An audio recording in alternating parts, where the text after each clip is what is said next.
You like Is turn it into internet a or? robot and then you fade away. We are Oh, live. I don't know what that is. Let me Well, shut down it sounds all. like it's the internet. Yeah, I think we're just driving too many gigabytes. All the Well, then let me geeks. kill my video. Well, let's keep it for a little bit. Yeah, it's back on then. We'll keep it for the introduction, and then we'll go from there. Here we go. Okay. So as usual, pre-show banter. 5 minutes or 5 people, whatever comes first. Me, baby. I should have got more coffee, but I've been running behind schedule. I can't have coffee at 7. It's because you don't have the will of a warrior, You have the will of a school mom. or at best, seamstress. We pretty much drink coffee all day. But I've got I don't know what you could. Not like a. Hold on, I'm trying to mess with something here. I want that to go away. Coffee all day. I don't have coffee all day, but like maybe it's just a matter of willpower that I can still go to bed when I want. If I had coffee all day, I would poop all day. Well, coffee all day is Krista's thing. And here's a little tip. I was meaning to tell you this, Krista, but everybody listening, if you're a drinker of coffee in the morning, wait until like 40 minutes after you've woken up. And here is why. Because when you wake up, your body is flooded with cortisol because that's the chemical that like amps you up and wakes you up, and bam. So if you throw caffeine on that, it deadens the value of the caffeine and increases your tolerance. So you do have to be like my wife and be a caffeine junkie, because instead of just showing a modicum of self-control and waiting that 40 minutes, an hour if you can. I typically have like an hour and a half until I have my first cup of joe. Yeah, but here's the thing. I'm going to be you for a second. That kid next door to us here, That's your son, Krista. Yes, that's our son. Here's the thing. Science doesn't care about our son, your son, my son, anybody's son. Yes, Your but I body need is to still... start the energy before he wakes up. You already have the energy. The cortisol is there, released by your brain. What you're doing is What I do.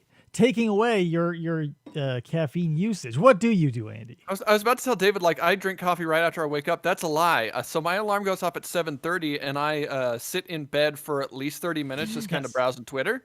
Yeah, and that's the thing you can do. Like, if you don't want to like get up out of bed and like get to work immediately or whatever.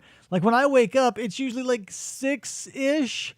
Sometimes earlier, and then I'll just lay there. Maybe I'll look at Amazon, sort of burn a little time, go into the shower, yada, yada, yada. By the time I get to work, maybe 2 hours have passed. So you're saying I should get up at 4:30 instead of 5? No, I'm saying when you get up to walk over to your desk, like do a countdown, set an alarm, or better yet, here, the coffee machine has a timer. Make it ready to go. Push the timer for 30 minutes because you've probably been up for 10 already. And it'll give you another 5 to mix all the fixins. But we're starting to try to get our morning routine together, and one of the things was setting that coffee maker the night before.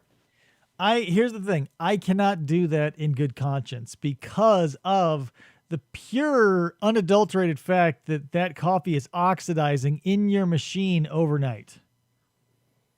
I think we lost Andy. Oh, but we don't grind the bean. Here, no, I'm here. You Hello. You don't grind the beans? No, we have a grinder on our coffee machine is a grinder, so the beans you grind. rich ass butthole. Then there you go. We need to get one of those. Pardon me, that I don't have a goddamn robot that'll take the freshly roasted beans and grind them fresh every morning. $80 on sale. And whatever. That's still a lot. I'm a very poor man. Do you want to know the dumbass purchase I made this week? Of course I do. So I had some magic cards. You know I play the magic cards. Of course I know that. That we're not going to use, but they're worth $60, $70 a piece. And a skate shop went in next to my grocery store right here. That's pretty rad. Did you get yourself some Vans? I got a longboard so I could just, cruise. Andy, I want you to commit to that shit. I want you to commit to something so in a year I want to see you on a longboard. I've been doing it all week. To go get my my show drinks. I longboarded down, and I figured out on the way back there's a very, very slight hill because I only had to push once, and I was just like, wee. Yeah. That's the nice thing about You should bring it to Arizona Earth when gets to do whenever your you come. work for you. It's been 5 minutes. Let's hit that intro. Okay. Okay. Listening to FFOP Radio. Here, I'll send David. Reach the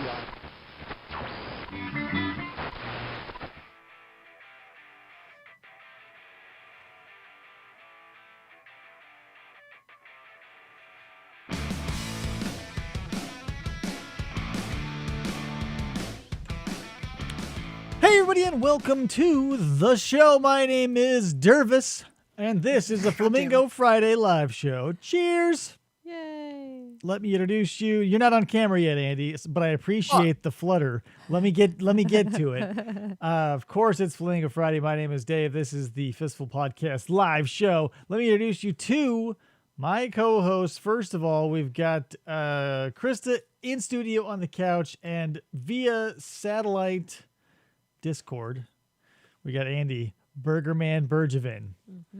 There he is. Video. We got video now. You can. I changed out of my school clothes to wear flamingos just for you. I love that shirt, Andy. And here's the my thing. mother-in-law got it for me because I said when we're doing the show, David does this Flamingo Friday thing. So for Easter, catching. she got me this. Hey, It's David, catching, yeah. You should put Andy up to your right corner, because the logo is blocking his face. My right. Like, just up. Boop. Yeah. They don't need to see my face.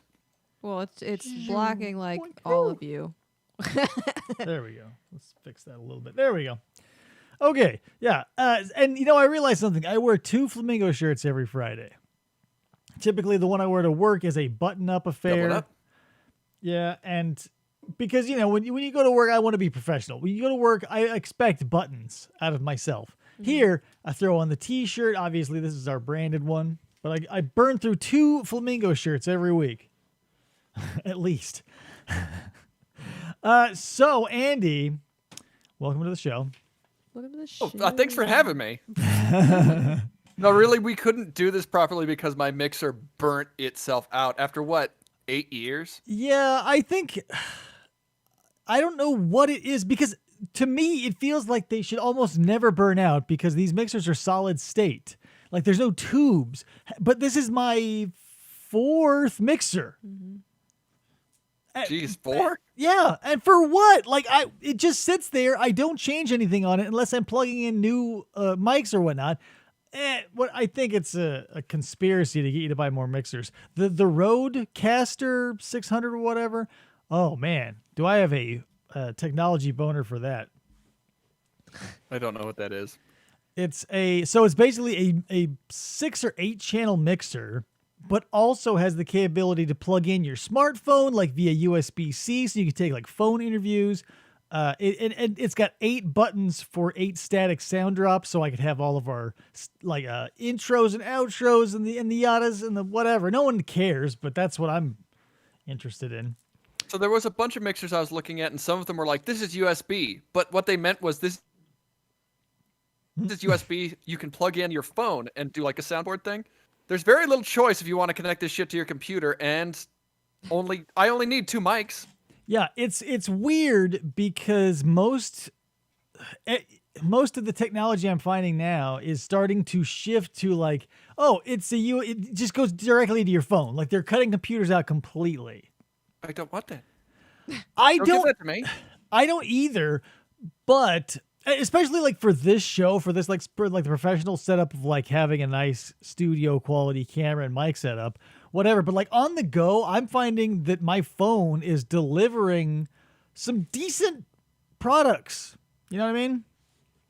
And see, I find that my phone often delivers decent photos, and the zoom is not bad. Yeah, especially on the go. I've taken some photos of cars recently that I could send to you. That why the fuck did this happen? But what do you mean? Well, one of them was a complete anime wrap. Okay. For their okay. car, but they were at the hot dog store. Okay. Yeah. So how did this happen? Mean like not it was a malfunction of the camera, but the subject matter was like what? The next one was a lovely beat up asshole truck with the back window entirely done in new Pennywise. New Pennywise. Yeah, so not Tim Curry, but Yeah. Skarsgård. Skarsgård. And the last one, I was once again headed to the hot dog store, Classic hot dog store. and some guy's axle had just failed in the middle of the road, blocking 3 lanes. It's so the amount of people, since everybody gets to own a car now, and everybody gets to take for granted that all cars basically have a 250,000 mile lifespan. We're getting to that point where all of the cars from our youth, like the 80s and 90s models, are starting to drop like flies. One of my favorite cars I love to hate was the Dodge Neon, and I see one of those every once in a while. But they are like a dying breed, like they're dodos, but they're killing themselves. Yep, you know those famous dodos that committed suicide? Yeah, like they were running up to the musket barrels and screaming into their... Like just putting the barrels in their mouths. Yeah. Aw. I mean, they were stupid. That's why they called them dodos. But Andy, I've got some questions here. Maybe I know these about you, maybe I don't. But we are definitely going to ask, or I'm definitely going to ask them of you. So Okay, but David, I did. we're losing you. Hello. Uh-oh. Andy. I might have to kill this video. It's eating up the bandwidth. It's an octopus. Whoa, What? Jesus. What happened? We didn't hear you until you said it's an octopus. I'm gonna turn off my video then, so we get some. Bandwidth Yeah, let back. me. No, I put a picture of the longboard in the general for the FFOP chat. Oh, yeah. okay. That's That's just cool. gonna confuse people, but. I don't Oh, care. yeah. That's pretty sick. Yeah. That is pretty sick. And all I had to do was sell 3 pieces of cardboard. Huh? 3 magic cards. Oh, yeah, well, Come on, man. Get Magic with the cards, program. man. Come on. I card stock, I would call them, not cardboard. That's where I would be less confused. However, Andy, you know my love of old-timey crap and true crime. So maybe you're familiar with this question that's come up on the show. The idea behind the Homestead murderer of the 1860s versus the traveling murderer, like wanderer, trapper, hunter, murderer.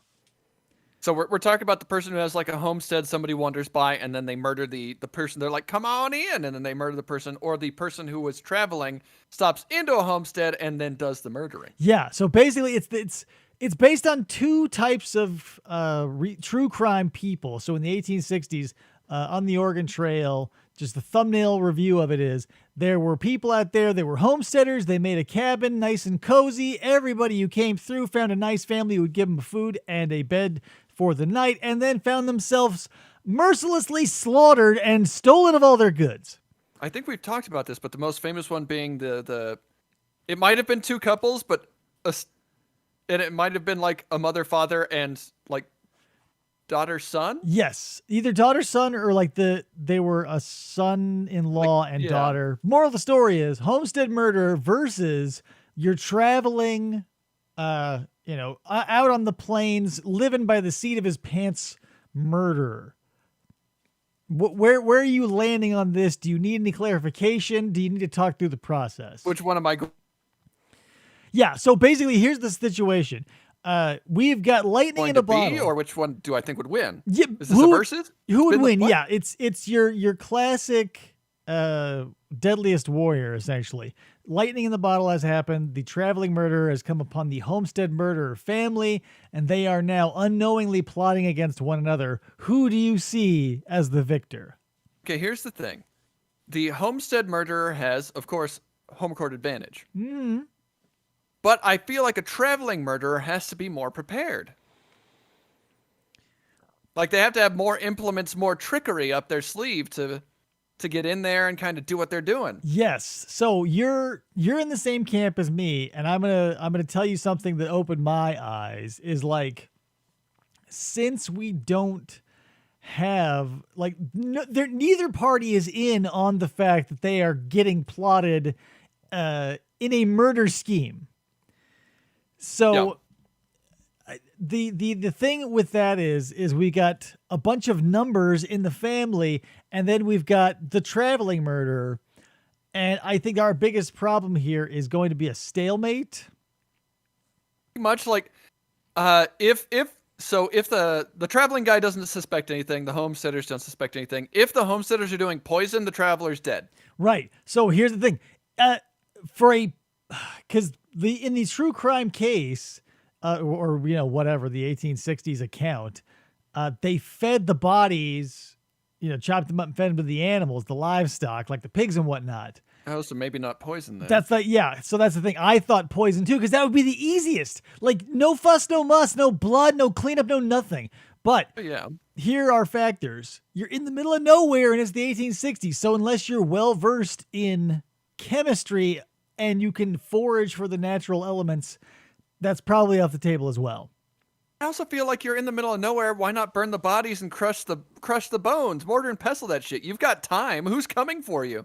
Well, but that's part of it too. Is since you've got plenty of property and nothing but time. Because imagine now, living in the country today, you might see a person every now and again. Living in the middle of nowhere on the Oregon Trail or wherever, you're going to see somebody once every couple of months. So I think time isn't even a factor. Like murder that person and then let him sit in a chair for a while, puppet him around. What the fuck? I mean, that's the thing too. And even if another hapless family or yokel or whoever happens to wander by, it's just a matter of looking off into the distance, seeing them and being like, quick, we've only got 2 hours to hide the body because they're moving at 3 miles an hour because they've got an ox cart. Also, they're moving through Apache territory. Possibly. Gonna be held up. Yeah. So that's the thing. It seems now I still, after all of this, my money is still on the traveling murderer simply because he is, by his very nature, better at thinking on his feet. Got to be a bag of tricks on that one. Yeah, and no matter how you slice it, the murder family is going to... You're going to be lulled into a false sense of security. If this is victim 12 and you're like, oh, ho hum, just another murder, your guard's going to drop, you're going to get sloppy, and our dude has a chance. A smart traveling murderer would excuse themselves for a while. And if it's the murder family, they're going to be like, what the hell is he doing out there? Send Joe Bob to go get him. Yeah. Joe Bob doesn't return. It's like playing, what was that game we used to play? Ooh, we would all run away from the murderer. Dead by Daylight? Dead by Daylight. It's like Dead by Daylight. That game keeps on expanding. We should play that more. We probably should. Yeah. But yeah, that's the thing. I think that no matter what, the Homestead murderers are married to a method. It may be honed to perfection, but that's when you get tired and that's when you get sloppy. Yep. Every murderer we've ever seen who's gotten caught is their murder skills are on point, but they get sloppy as shit because they're like, haha. Either they get sloppy or they get cocky and they start either or. Let me put a few heads on the fence post, see if anybody notices. Yeah, either or. Your cockiness makes you take unnecessary risks, or your lack of whatever makes you take unnecessary risks. You're sleeping with your head on the train tracks. So, whatever. That's I'm saying, there's your safety in numbers can only take you so far because keep in mind, since it is the 1860s, you might have a gun, you might not. If you're lucky, you have a 6-shooter, or you get one shot and then you get 3 more people to deal with. Yeah. So, interesting. I think maybe this question is a little too one-sided because of all the times I've asked it, I still have not been swayed over to the Homestead murder. So my second question is, give me 5 things that you carry on you every day. I'm a substitute teacher. I have a whistle. Okay. I have a first aid kit. Well, okay, so when I say every day, I include the weekend. So if you don't carry these 7 days a week, I don't want to hear it. It's in my prep bag, son. It's always in my bag. Okay, so okay. I have space for this. I have these nice bags, so I have space for it. So I have a whistle, a first aid kit, a flashlight, a multi-tool, and a hanky. That's for me. I used to carry a handkerchief because it's super convenient. Because how often are you somewhere where you have to blow your nose or wipe your hands and you are left with nothing but a runny nose and gooey hands? Gross. Exactly. But then, But my first aid kit's almost out of goddamn Band-Aids because first through fourth graders can't keep their goddamn hands to themselves. well, yeah, kids are impossible to control. Like, it's like the war on drugs. If your task is to keep a child from hurting themselves, be prepared for failure after failure after failure. All you can do is sit back and hope it's not super bad. The flashlight is just something I like to have. Is it like one of those tactical flashlights where it's like what do they call it? Aircraft grade aluminum or whatever? No, it's about 2 inches long. It's got a flexible little neck. It's LED. Oh. It has A a nerd flashing light. LED mode. You can also turn on like a red light to signal people. All right. The hanky, like I said, my nose runs when I eat, no matter what. I don't know what that is. I looked it up the other day, and it's like, yeah, that's a rare condition. Like, good, thank you. Get rid of it. Rare runny nose condition. I mean, it could be worse. Yeah. So, So you actually like use your first aid kit.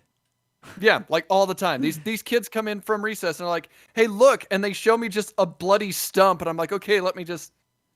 Put a Band-Aid on that. I guess Seriously, they'll come in, they'll be like, "Yeah." I'm like, "What was the duty teacher doing?" They're like, "I don't know. Like, look, blood is running down my leg. Okay, go wash it off.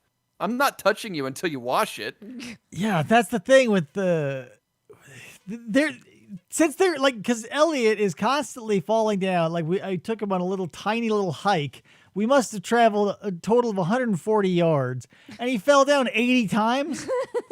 Oh, these what 2? Yeah. Yeah. Well, and so That's I about fair. expected that. So, and I would be there to catch him sometimes, obviously, but you can give as much advice as your mouth can project and as quickly as you can say it, but nobody's going to listen until they have their shin scraped on a rock or they get bonked in the head by a branch that's just the right height. Yeah, well, exactly. I carried the whistle because I figured out that yelling at kids, like when I'm on duty, yelling at them like, "Hey, recess is over," that doesn't work. And I can do this. Hold on. I've heard a whistle. I can do it with my hands if I figure this out again. Oh, good. Stand by, gentle viewer, for listening to a whistle. Did that pick up on the mic? No. Did not hear a thing. Oh, shit. It's like a bird call. I can do it with my hands. Yeah, I've heard it before. Everybody does that dove sort of thing. But yeah, But like that doesn't some of them. So I ordered like $3 whistles off of Amazon and put one in every single bag that I have. are they like the gym coach whistles, or they're like did you get like a fancy like long sailor's whistle? Gym coach whistle. See, I would have gone with like the one that looks like a pipe. Because if you're gonna do a thing, like make that, like own that thing. Like if you're gonna be the dude who's like, I'm gonna whistle when recess is over, like make it a nice brass. I'm sure Amazon has like a nice Siemens whistle that you can hang around your neck from a chain.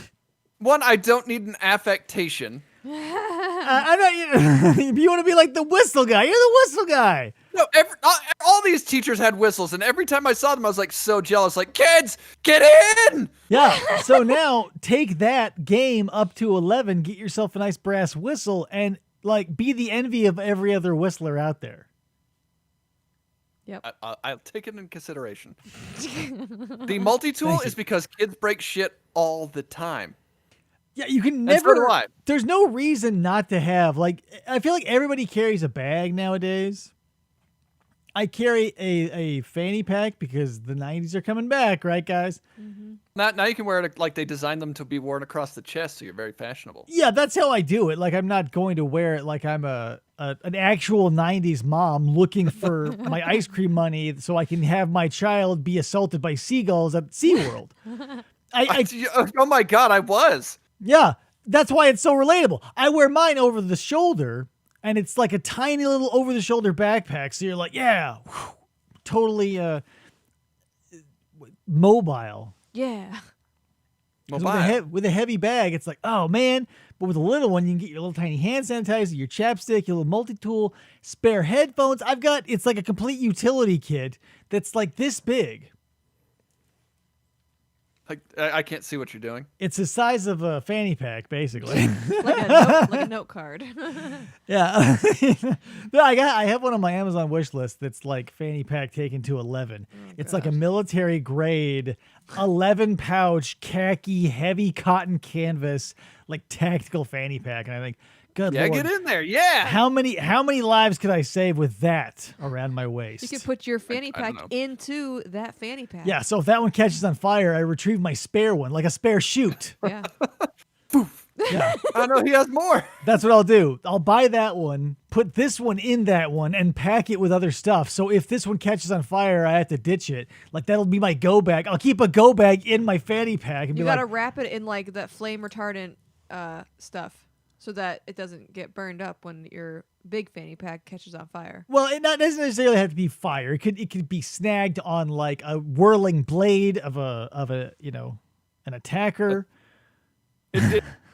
It's like if Batman could eject a smaller, more accessible utility belt from his utility belt. Exactly. Now, even better, remember I can't remember which of the three Nolans it was, but when the Bat motorcycle pops out of the Batmobile, Yeah. everybody thought that shit I was love too. brilliant. What I'm doing is the same thing, but more brilliant. The rest of my kit, David, is I have a small pouch that has a Tide pen, a lighter. Tide pen. Look, these kids are going to get So shit on you, funny. or they're going to get shit on themselves. It's crazy what you find yourself needing, because when you are putting together like an everyday carry bag, or like you're thinking about something to carry, it's easy to start carrying a lot of shit you don't use. And it's funny that what you'll find you use all the time and what you don't. Floss. I always carry floss. Oh yeah, cool. I always have at least 100 of those little floss picks Oh, in see, I my don't use the bag. picks. I just get like a. I prefer the Oral-B Glide, because if you get generic brand, it frays. Yeah, I get with the high end floss picks because I don't like having to like saw my gums, and like the floss wrapping around my fingers, no matter how you do it, always leaves like a cutting. It's just easier to be like toss. I nearly always have a knife, a small one. Yeah, but how can you not? Every day Well, I come across a Dave, million you things say that need to that, be cut but open. You say that, but I've only used that knife like once, because otherwise I just open up my multi-tool and use the small scissors. Yeah, so maybe you're finding some redundancies in your own system. I use mine all the time, but I don't have a multi-tool. And I have a power pack that's I charge it every 2 weeks, so in case something runs out of power. Case in point, my flashlight is USB, but with the power pack, Yeah, and that's the thing about those nice little batteries is like they'll hold whatever 500 megawatts of power, and they're like this big, and they'll charge your cell phone 2 or 3 times, and they're like $10 on Amazon or whatever. We've got Yeah, like a million of them. yeah. I carry at least 2 of them on me because one is like, what if my phone's dying? But I've also got a bunch of other crap. So whatever. Okay, snack in there, but I just end up eating it. that's what they're for. So I mean, okay, but it was supposed to be like my emergency snack. I'd be like, well, it's not an emergency, but I love beef jerky. Yeah. where are you on the chewing gum stance? Like, do you like So- chewing gum or do you not? I'm a big fan of they're like cubes, like the ones that come in like little cubes in the package. Like the ice? Yeah. I like the grape ones. Oh my God, that's my favorite. Like, I love that grape gum. I haven't bought it in a while because I've been switching bags. Or I was carrying almost a fanny pack bag for a while, and I was like, this isn't big enough. Yeah. Well, look, okay, so this is gonna sound stupid and corny, but kids give me artwork sometimes, Aw. and I can't carry it in the small bag. Yeah, that makes sense. Like, and that's the thing, you have to like adapt to your situation. But And I was carrying a big honking waterproof backpack, but that was too much. But you know what is too much? If you're going to do it, commit to it. Like, be like, hey, this is heavy, but at the end of this journey, I'll have big calf muscles or whatever.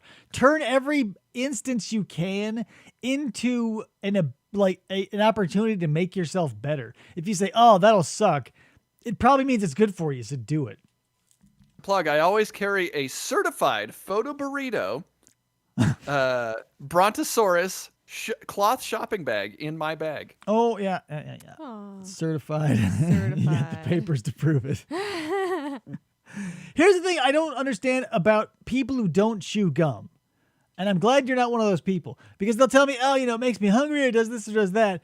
Like, especially if you're into sugar-free gum, here's, like, the spit in your mouth will rinse out all of that shit that stays in your teeth, and your breath won't be bad. And I can tell everybody who doesn't chew gum, because 9 times out of 10, they got something stuck in there, and I say, would you like some gum? And they say, no, thanks. I like having David, shit stuck in my teeth.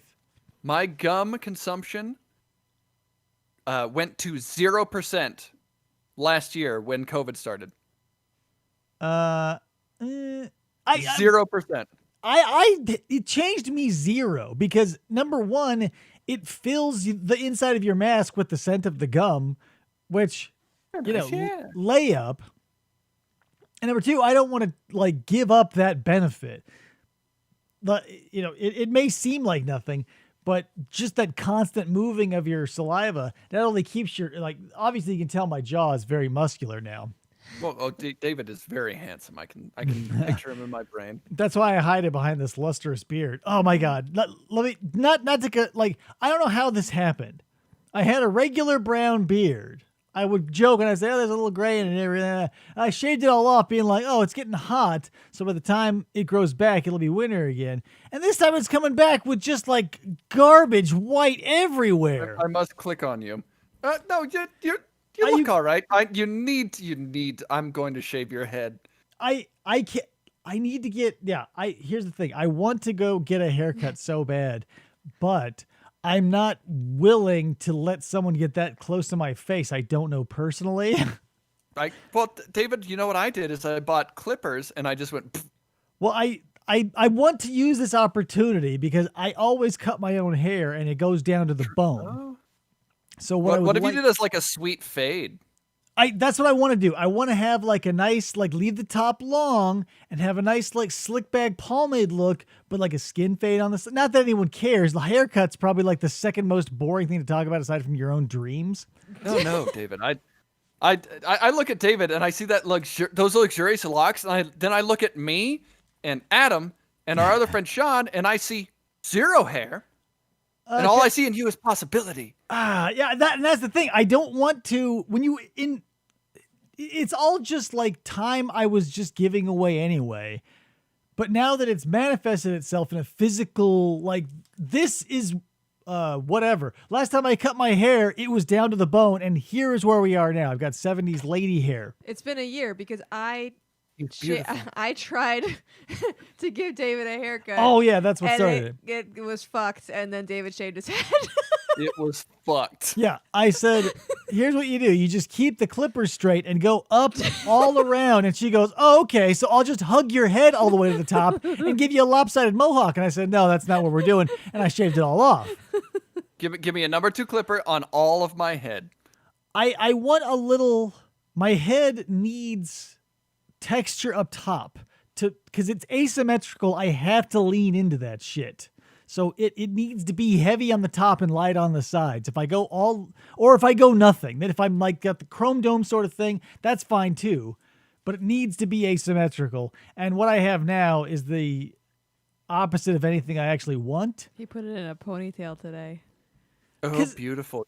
Because here's what happens. Like this nonsense in the back flares out like a peacock, like David, a dirty brown peacock. I have a dirty hippie friend, or I had a dirty hippie friend who did a top knot for a long time. Like almost a man bun. You know what you do a man bun? Fuck, I'll give you $5. Here's the thing. As the longer my hair gets, the more desperate I am to get it out of my goddamn eyes, the more willing I am to look stupid. Because I understand. It serves a purpose. So when you see a dude with a man bun, I do not believe he thinks it looks good either. I think he just desperately wants that greasy shit out of his face. Yeah. Or, if you are one of those dudes who's like, yeah, I'm rocking the man bun and that's my choice. Bleh. Like, but I understand the utility. If you can rock it, fucking rock it. I see a bunch of people who cannot rock it. Yeah. Brian. You have to, but one of the things that no one will ever. You're never going to see 100% of anything anywhere. Most of all, self-awareness, because they'll see Keanu Reeves or whoever they idolize doing a thing, and they'll be like, "Yep, that's me," not realizing with their self-awareness that you're way too fat, you're way too short, your face is too this or that. There's a look for you, I guarantee. But if you co-opt somebody else's that's made for their body type, it's not going to work for you. I've completely shifted over to this sort of island boy look. Island boy? I don't know. Like right now, it's tank tops and then like an open button-up shirt. Oh, okay, yeah. I Yeah. went through that phase. I was like 8th through 10th grade. I did the whole like color coordinated under like tank top and Hawaiian shirt mix. So I get you. Like I'm enjoying that. But no, like the only person I've seen really rock a man bun is Jonathan Van Ness from Queer Eye. I have no cultural touchstone there. I've never seen that show. Oh. It's great. Watch it on Netflix. Like I've seen dudes. That's the thing. It all depends on. Maybe that's part of it too. Is like if you've got the confidence in you, that will blow away. Here are the two things that'll like make anything stupid on you look great on somebody else. If the person doing it completely owns it, you're bulletproof. Or if you're insanely buff. Like put The Rock in literally anything and tell me it doesn't look cool. I don't care what it is. When he played the Tooth Fairy, I guarantee there were people out there being like, "Holy shit, he can't not look cool. I'm gay now," they said. But yeah, that's the thing. When you see a dude or a lady completely comfortable with the choices they've made, you can feel it and you can't touch him. But when you see like artifice, and you see it all the time, if you ever see someone in a trench coat and it's not raining or cold, if you see someone with a pair of fuzzy fox ears and a tail hanging off their ass, if they're not Sonic Fox, then they're just cheating the system. I don't know where the hell I was, and I was like, I can't believe that happened. But I was driving by, and there was a family, and one of the kids, boom, Arctic fox, and it's hot here, man. Yeah, well, David, look, it's just part of their identity, at least for now. I get it, and that whatever. That's the thing. My opinions are always going to be my own. But if you want to rock, that's the thing. If you have the commitment, fine. Like I will never like whatever the case may be with like the fashion choices. The commitment that goth kids have in Arizona is ironclad. Yeah, no, seriously. Growing all black up, plus the growing up here, all the goth kids were all of them were cookie cutters that all said the same thing. They said, "Why do you dress like a goth?" I said, "Because I want to be original, just like the 8 dudes I hang out with over here." Okay, so cool. That's also punk and metal. I get it, but that's the thing. Like, you wear anything, you're still an individual. But that's not even here, there, in between. When it's 120 goddamn degrees in this state, and these kids are wearing black hoodies, black big baggy heavy pants covered in chains and shit, like and they're barely sweating. It takes such dedication and commitment. I have to admire that at least. The last time we visited David, about 2 years ago now? Probably. We went a bunch of places. It was 115 degrees. There were kids in hoodies, and I was like, "What the fuck?" Mm-hmm. It's nuts. It's all just the story you tell yourself.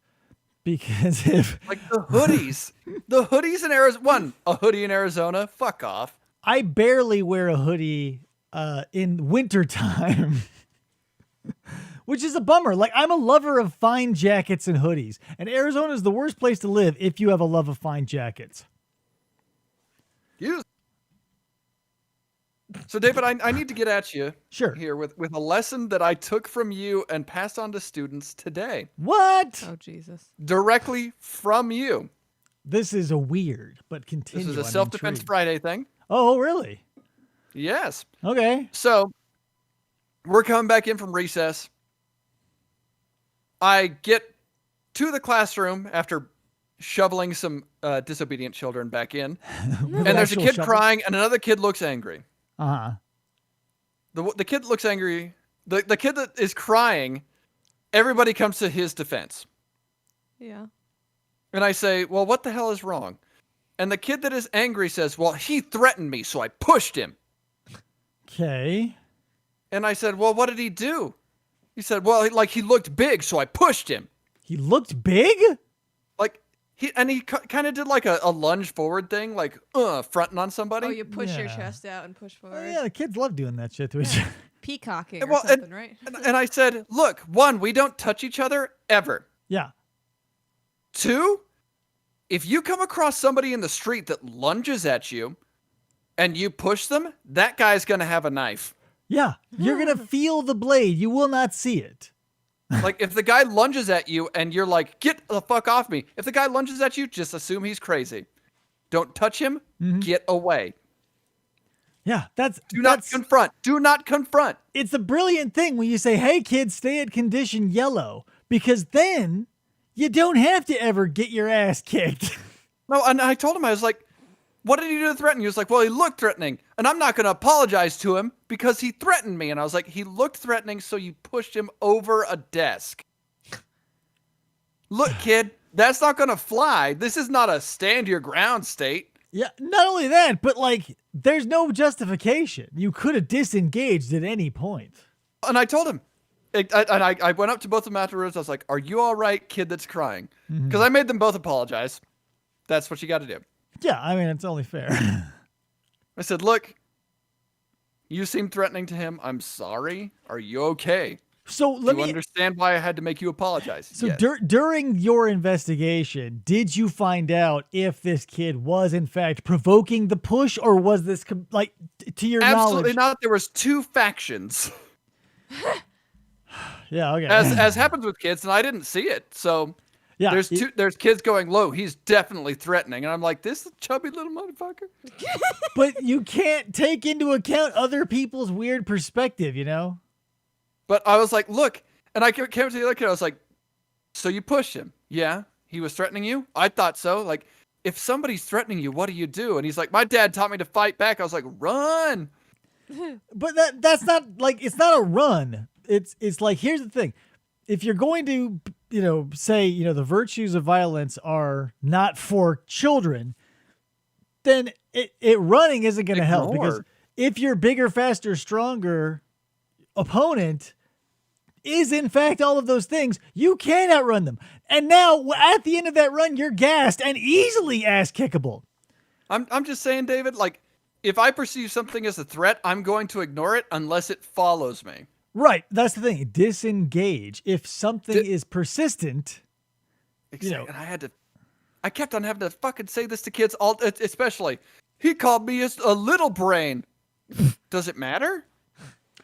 Yo, kid, is your brain little? No, but he called me one. Like, then fuck off. yeah. So let me go over.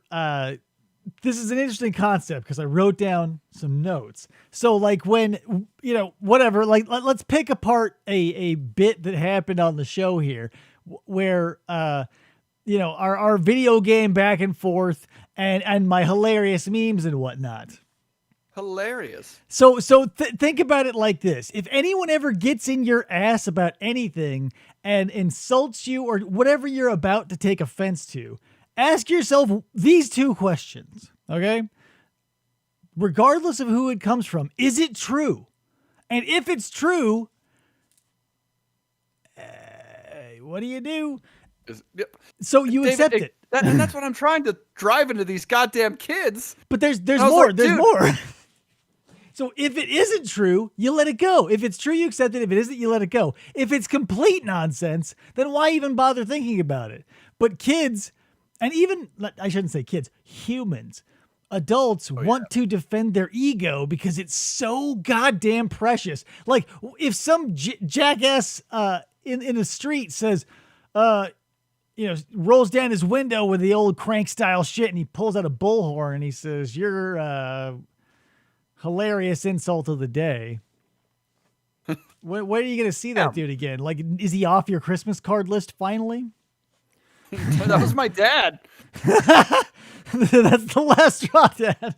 I'm glad the lady next door moved because she called me the C word Yeah, Oh. to David. yeah, and you can't carry that with you, because when someone says that to you, you can say, well, is it true? Am I a C word? You say, well, probably not. It would be a hilarious circumstance if I were, because it would be the first time ever an anthropomorphic C word is running around the streets.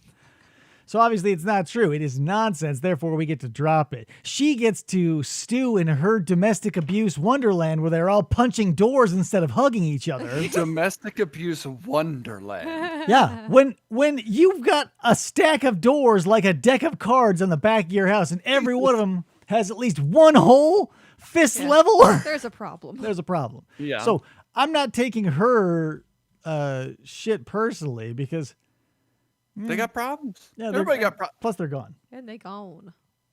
I've been trying to tell this to kids for ages, man. But I did have a class last Friday that I had a child, and this is not nice to say about a third grader. Did he push your You a button? bitch. Some kids are. Yeah. You can't expect She everyone to be walked up palatable. to the person with autism in the class and said, "You don't belong here. You're retarded." Oh. And then when I tried to lecture her, I felt like my dad. She rolled her eyes and went, "Bleh." yeah. And I was like, I'm about to just Here's undertake her tombstoner you. here's advice that everyone needs, but no one will take because no one takes advice. Quit wishing for a world you're never going to get. Case in point, here's a perfect. So in Alaska, whatever, in the early 2000s, there was a guy running around shooting people with a .357 Magnum. And everybody, oh crap, I can't remember why I started that story.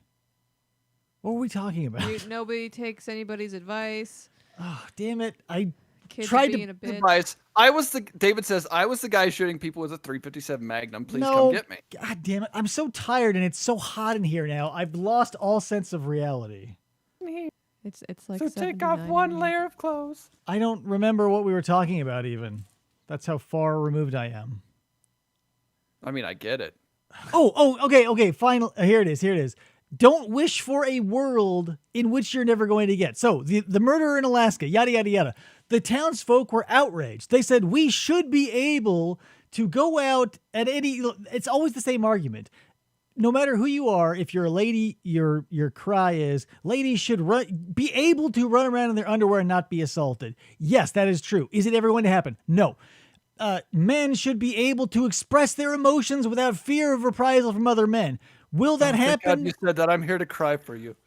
Will it happen 100% of the time? No. So instead of wishing and hoping and praying or doing whatever to try and change the world, why don't you just change your shit yourself? Don't get offended by shit and move on. Also, change your situation. Yeah, Make it okay for your sons and daughters to do this shit. That's what I'm saying. Like, if you have got so much energy that someone on Twitter using a word or phrase that you find personally offensive, say goodbye to that time and energy and all those calories and all the time you could have spent investing in yourself, right fighting a word that, if you do get stricken from common parlance, will be replaced by one as equally offensive in a matter of seconds. I have a different story for you from today. Knock me out with it.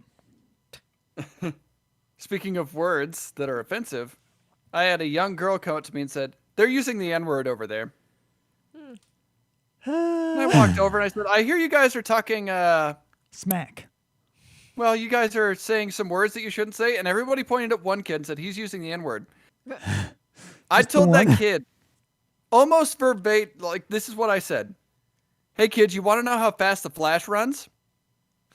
Because you say that word again and you will be in my arms and at the office before you know it." And P.S. I'm Barry Flash. I'm Barry Flash West.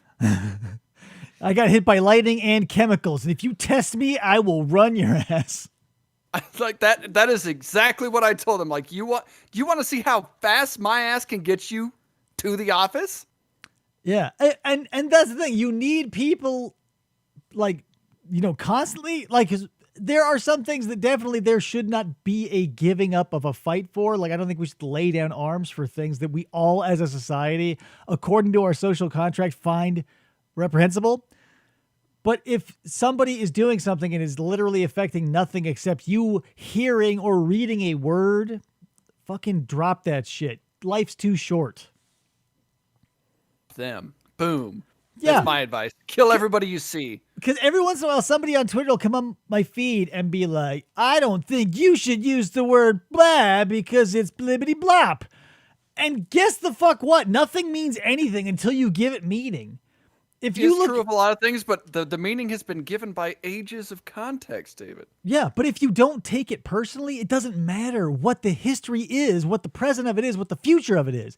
If you see it as inapplicable to you, voila.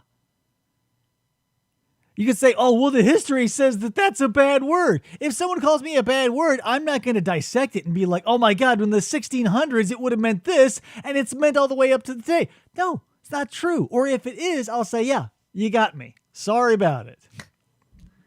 Coming from a very liberal education, it's easy for us as very white privileged people to say that. Right, but it doesn't matter. Devoid of if you're a human being, you get to manufacture your own reality, your own happiness. If you want to get triggered by something, knock yourself out. I can't stop you. If you want to make an excuse for being miserable, go for it. That's your life. I don't want to live like that. So if you want to let whatever you want to do to me, offensive wise, pry into my personal life, whatever.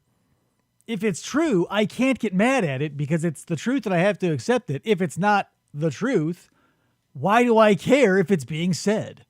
I would 100% love to buy into David's Bruce Lee ass be like water. It's not, but here's the thing. It's not, full disclosure, I have been looking into various ways of self-improvement and self-discovery. And just like literally everything else, it's just like a goddamn stick. Yeah. If you fight with a stick, you can fight with a knife. You can fight with a cane. You can fight with a bow. You can fight with a staff. You can fight with swords. You can fight with whatever because everything's a fucking stick. If you look into Zen, Taoism, Stoicism, pessimism even, like the philosophy of don't pessimism. Be a stoic. It's all the same, Andy. It doesn't matter. Say, don't be this. It's the fucking same. It's detaching emotionally from things and seeing things logically and living in the moment. That's everything. That's Buddhism, that's Taoism, with just little tiny flavor changes here or there, but it's all a vanilla cone. One has sprinkles, one has chocolate chips, one is plain Reg's ass. It's all the same shit. Can I in the bottom of my cone?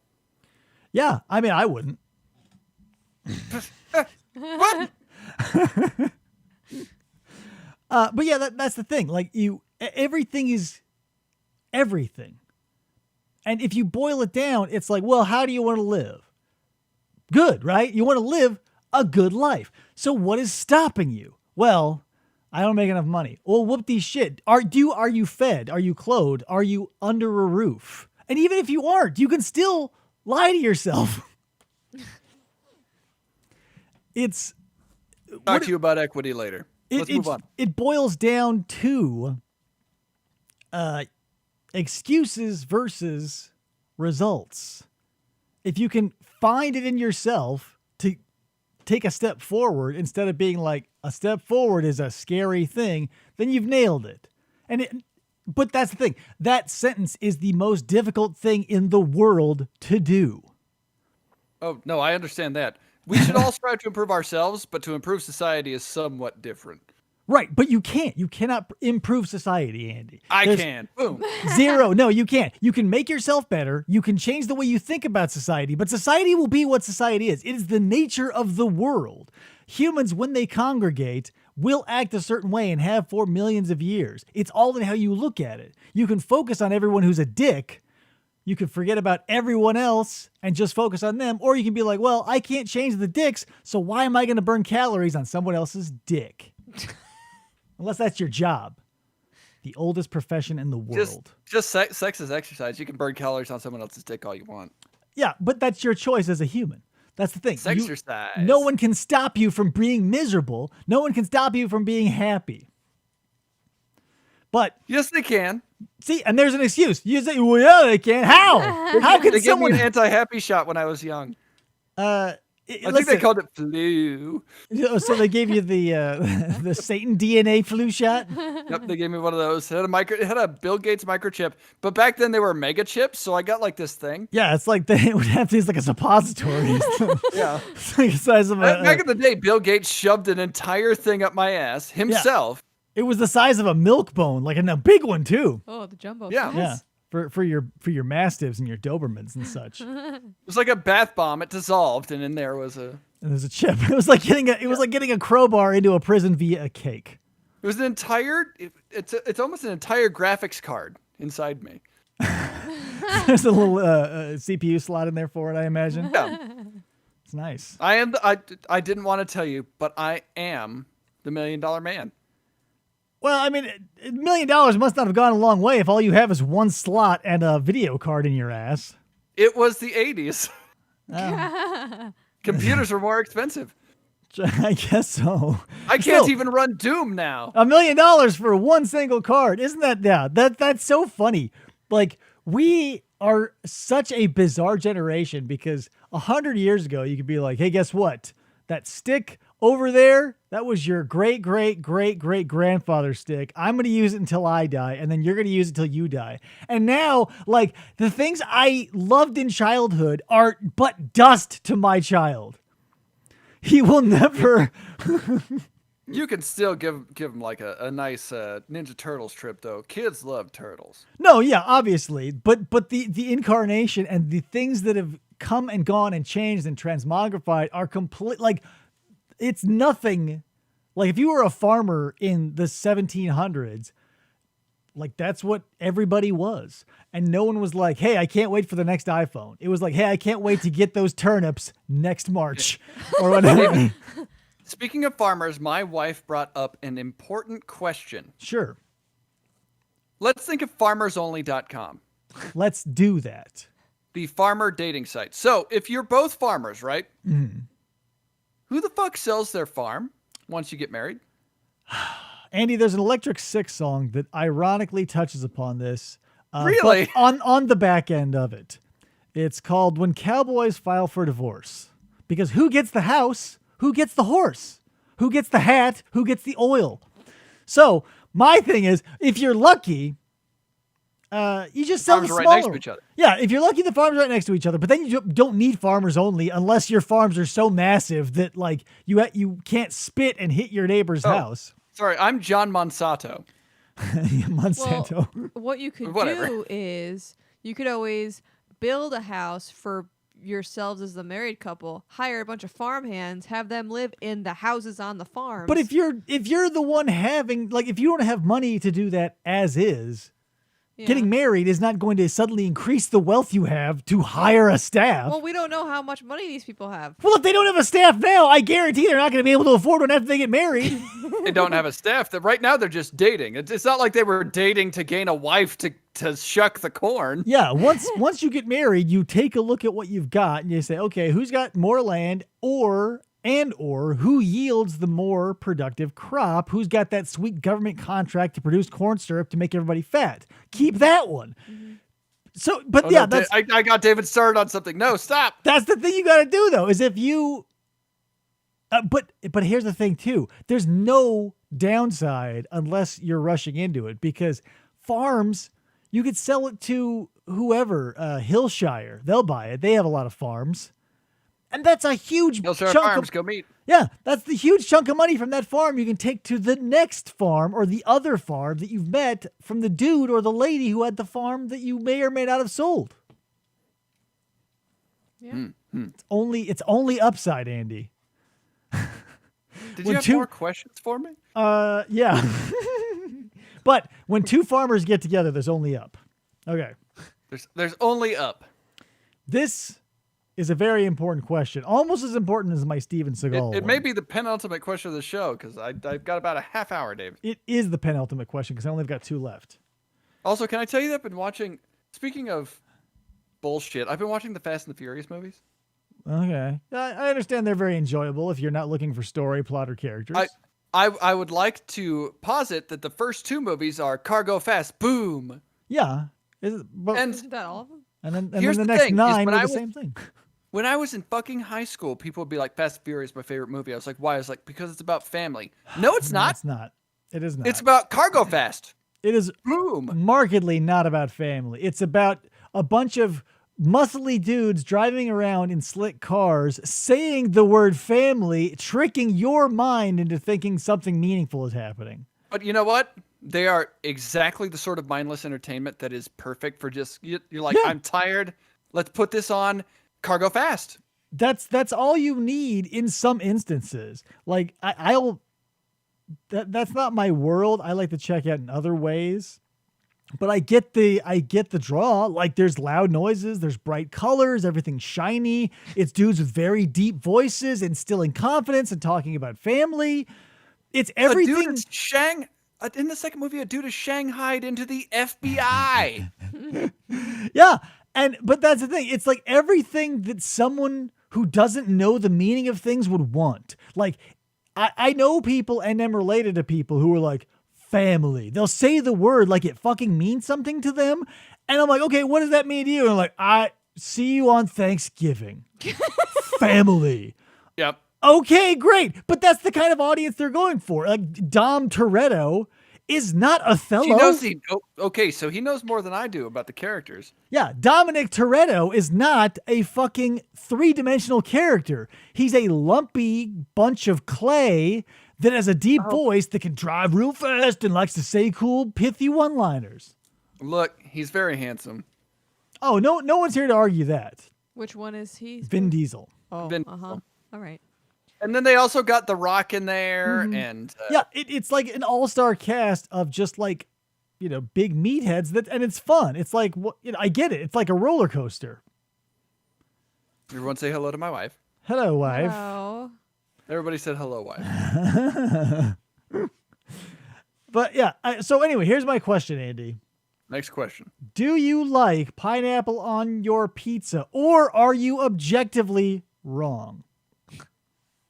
I recently found out that I'm an enjoyer of pineapple, but I have not yet had it on pizza. Anyone who says they just found out, so you've never had a piece of pineapple before in your life? Not really, no. I at the start of the pandemic, we got pineapple and I fried some up and put it over rice with a nice stir fry.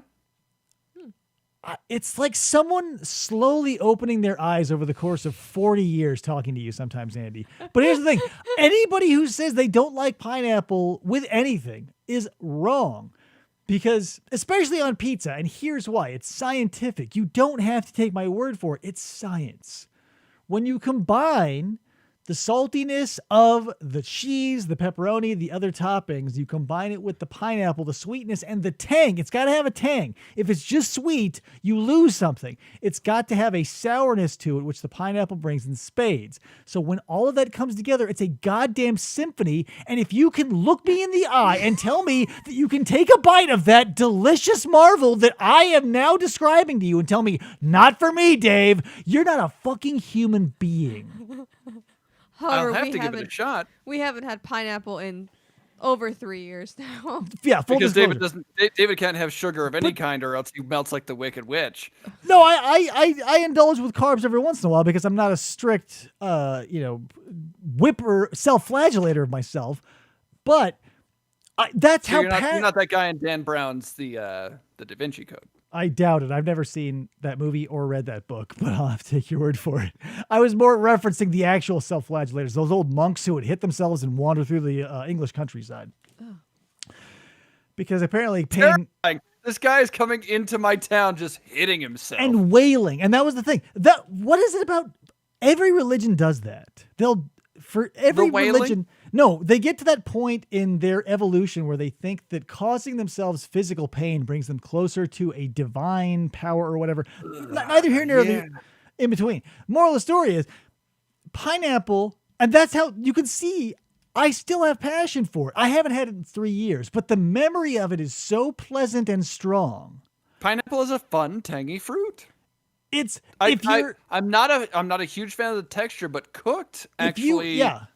Just let go and let pineapple is my new slogan. If you're going to be one of these people who doesn't give a shit about sugar consumption, and you're going to be one of these people, or you're going to be one of these people who blow smoke up your own ass being like, fruit's healthy, eat all the pineapple you want because it's fucking delicious, number one. And number two, it goes with everything. It goes on pizza. It goes on Asian cuisine. It goes on Thai cuisine. It goes on everything and anything. Throw it on a burger.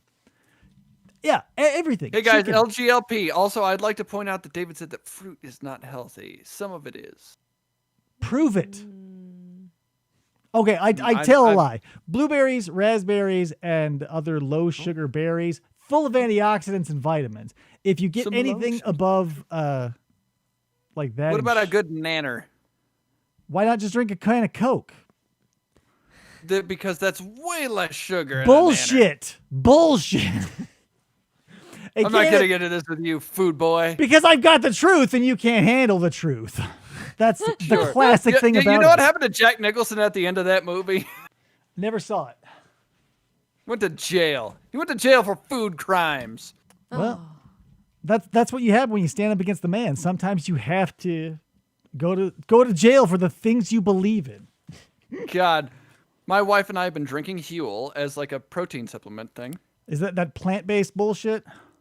It is. I'll tell you what it gives you is farts like a fucking sulfur volcano.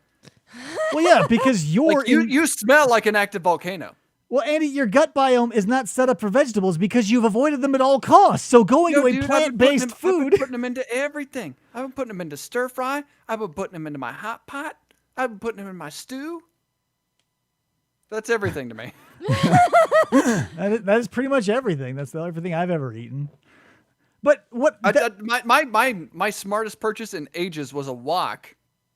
Because with like 2 tablespoons of honey and a bunch of broccoli and spinach, you could, like, it all tastes the same once it's all in there. Yeah, that's like putting sriracha and not only that, since you have the ability to adapt, like, you can convince yourself to like healthy things. You don't have to make it a chore. Sir, I'm unfortunately a super taster. That is a great excuse that you just gave me. In its place, there should be results.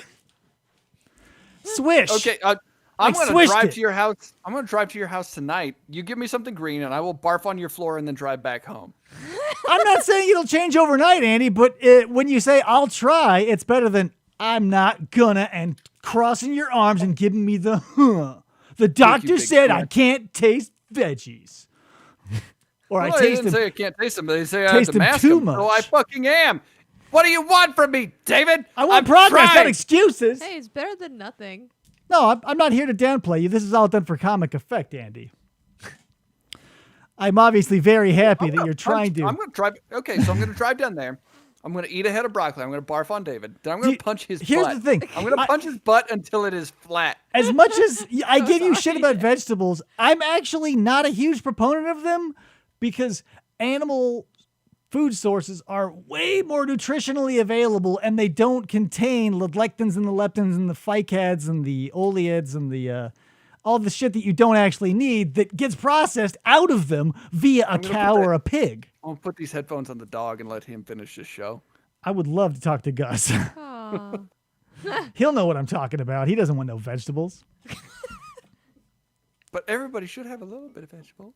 It's up to you. If you can handle them, yes. Don't get me wrong. I love vegetables. Peppers, I love eating kale. I've gained a love of peppers, but they probably have too much sugar for David. No, they're fine. I love peppers too. Kale, I love broccoli. I love it all. But the thing is, they do carry harmful things because plants don't want you eating them. Spoiler of course. alert. No, onions is one of those things where it's like, what is the nutritional value of an onion? They're like, well, it has some of these, but also don't eat too much. God. Yeah, that's the thing. There's a thing known as kale poisoning, where if farmers let their animals accidentally eat too much kale, it'll kill all of them. So there are more. No one cares, obviously, but if you're interested and you want to look it up, nutrition is readily available in animal sources, and your body does not have to fight off the anti-nutrients given out by the plants in an effort to survive. David, I absolutely care about what you say. It's not going to change the way I eat in any way. I don't give a fuck, Andy. You can eat fruit snacks all fucking day and night. But if someone's listening to this and they say, you know what, I want to better myself, or I want to experiment, or I want to change, I want to try being a carnivore, a paleo, I want to eat nothing but bread. I don't give a fuck, Andy. You could drink yourself inside out. You could mainline cocaine. You could slam heroin in between your toes. Don't do any of that. So eating bread, I wouldn't do that either. But it's your bread right as an American. Tasty. Don't do the heroin. Do whatever you want. It doesn't matter. Don't do the hair. I'm not going to do it. But if you want to, nothing can stop you. I bought heroin for both of us. I would have asked first, Andy, because I'd be like, I'm going to take a pass on the heroin. If you give me some mushrooms, we'll talk. It's only legal in Oregon. Even you can't sell them in Oregon. But I don't think they're legal anywhere. But never mind that. Where the fuck would you get mushrooms? It's not the 60s, and I don't know where, like, whatever. It doesn't matter. I'm not going to do drugs. I've told my stories about people on mushrooms. And Adam refuses to tell his. But I've heard a couple of his. But what moral of the story is, do whatever you want. I can't advice. I've said this a million times. I'm going to say it now for you and everybody else. Advice is like a pamphlet. When you're walking down the strip in Vegas and you got those guys clicking those cards with all those naked chicks on them, desperately trying to hand them to you, that's everyone trying to give advice all the time. And the people walking by, burying their hands as deeply in their pockets as they can and making zero eye contact are the people we are all desperately trying to help. David, I will tell you that I weigh your advice more heavily than most advice. I appreciate that. And that's all I can ask. I can't make you do anything. I can make fun of people for doing things, and they have the right to make fun of me too, because I don't claim to have all the answers. All I can tell you, motherfucker. Look at this Keanu Reeves motherfucker. all I can tell you is that for me, I lost 70 pounds of fat, lost that double chin, and now in the last week since I picked up my sticks and we've been doing workout Wednesdays, I put on 7 pounds, and I don't think it's fat. 70 pounds, I would die. Nah, you wouldn't. Well, I would be 100 pounds. Okay. See, I was 190. I was closing in on 200, so I had to do something. So I got down to 120, and ever since I picked up the sticks, I'm up and, whatever. I'm 128 currently. So after 4 weeks or whatever. I've been going back to the gym since I've been vaccinated. Here's the thing, though. Look into it, but as much exercise as you want. I love it. Get as much as you want, as much as you can handle, because it's never going to be a detriment unless you actually overdo it and blow out your knee or whatever. So moderation. Yeah, don't lift more than you can handle, folks. But don't blow smoke up your own ass thinking that you can do enough sit-ups to outwit your diet. No. I understand that.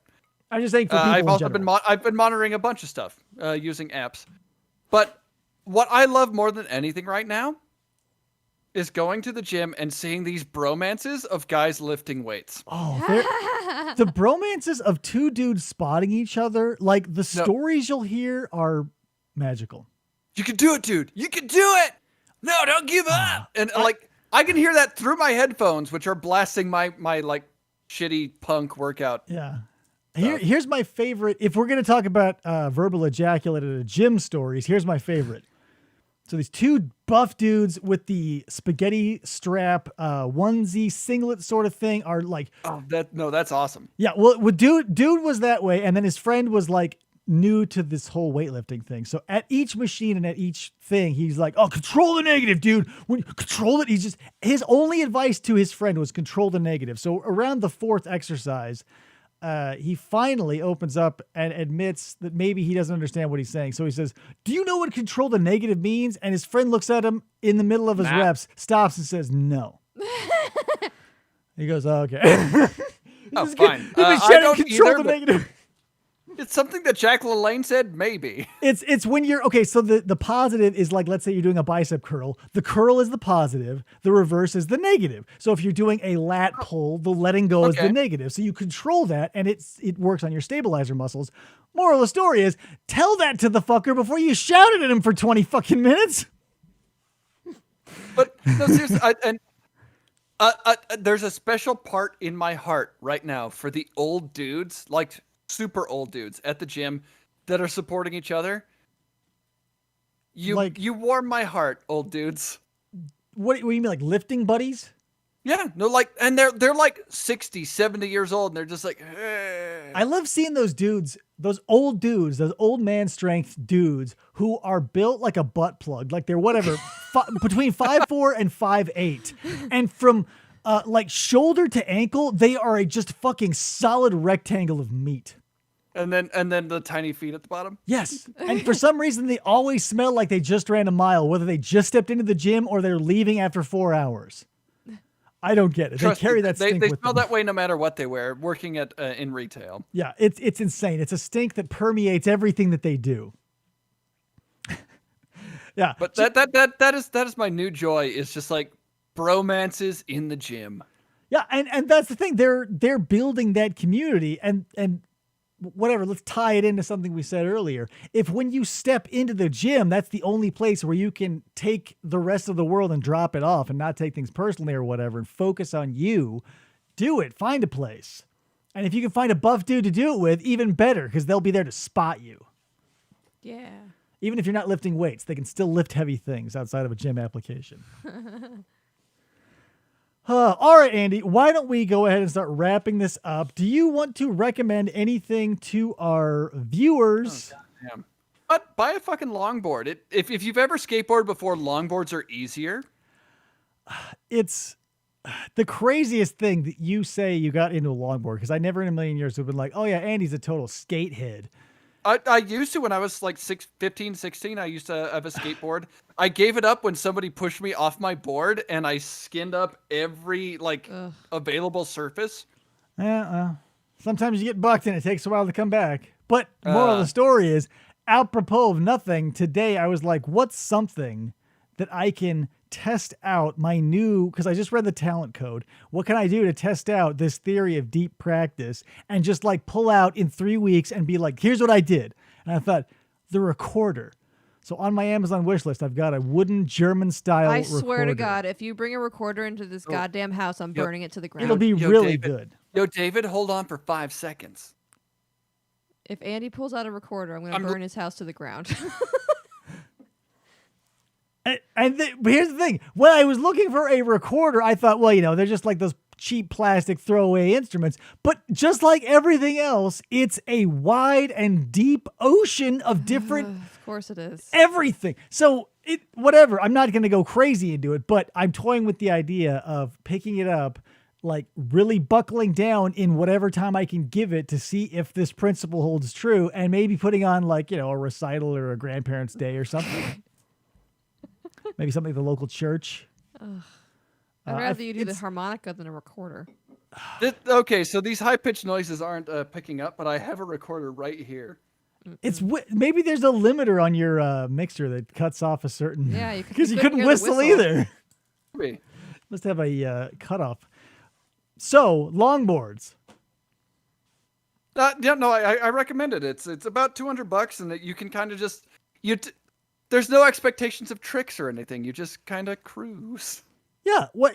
And even whatever. If whatever you're doing, you can make it as low stakes as you want, and that's the easy part. Just be like, hey, it'll be easy as shit, because you can convince yourself. But that's the thing about longboards too, is like they do seem like they definitely are under, like 99 out of 100 dudes you see atop a longboard are like those chill dreadlock dudes who have like the ripped up Sublime t-shirt, who don't look like they have a fucking care in the world. Shit, I changed my ripped up Sublime t-shirt. So yeah, maybe next time I see you on camera, you'll have like the beginnings of dreads. No, that's impossible for me, but thank you. Well, lifestyle changes, sometimes, Andy. Get yourself I will just recommend getting yourself a different, more active mode of transportation. How about that?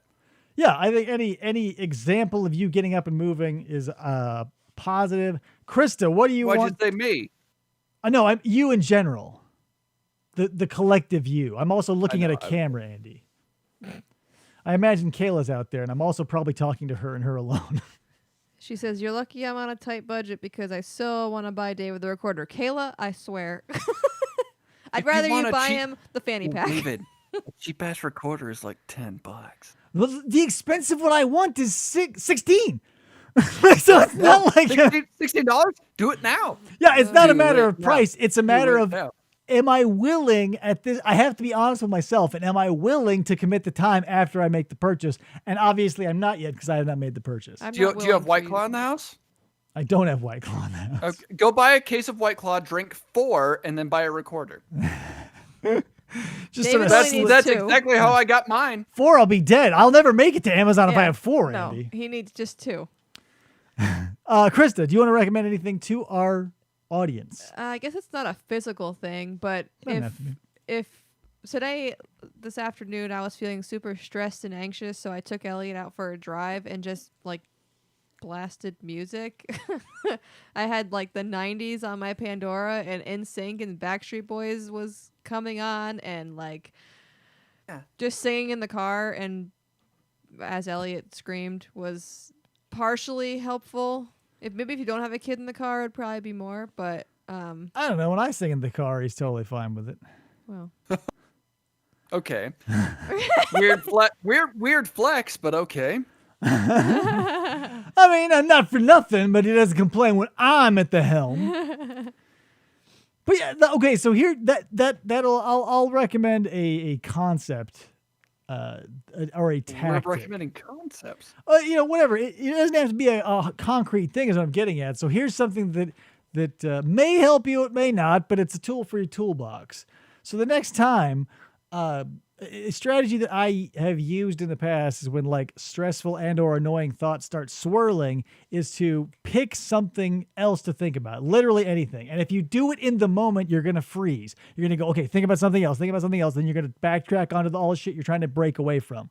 So or you'll think of something worse. yeah. So, and that's the thing, because the brain is great at building upon itself and multiplying. So when you get into that spiral, that shame spiral, that whatever, that negativity, that destructive thought, remember that I'm telling you right now not to think of an orange flamingo. In that moment, don't think of a flamingo that is not pink, but instead orange.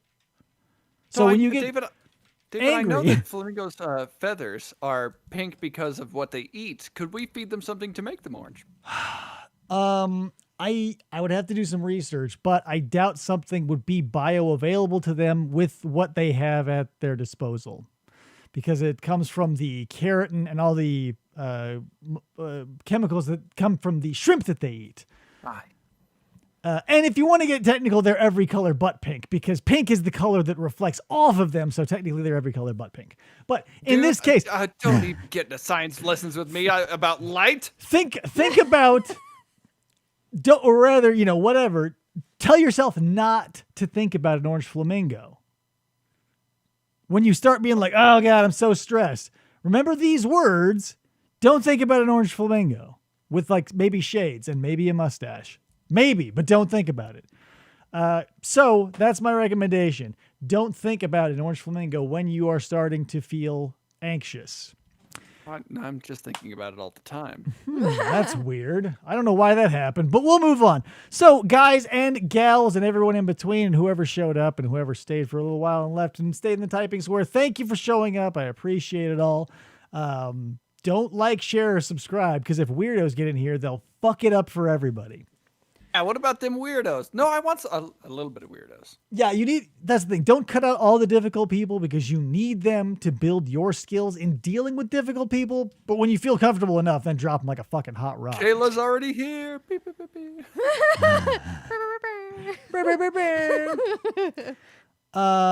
So I don't know if anyone cares, but you can now get our logo on, like, because Teespring now released like tumblers, like in this size, and or like the water bottles you can get with our logo on it now. So if you're interested with that, you got a bunch of cool stuff coming up that I don't want to spoil just in case it all falls through. But I think that's it. Do you have anybody want to say anything before we are out for the night? I've got no advice. Nice. All right, guys. So until next time, whether you're going to catch us on Wednesday or next Friday, I want you to remember that you're not a victim, so don't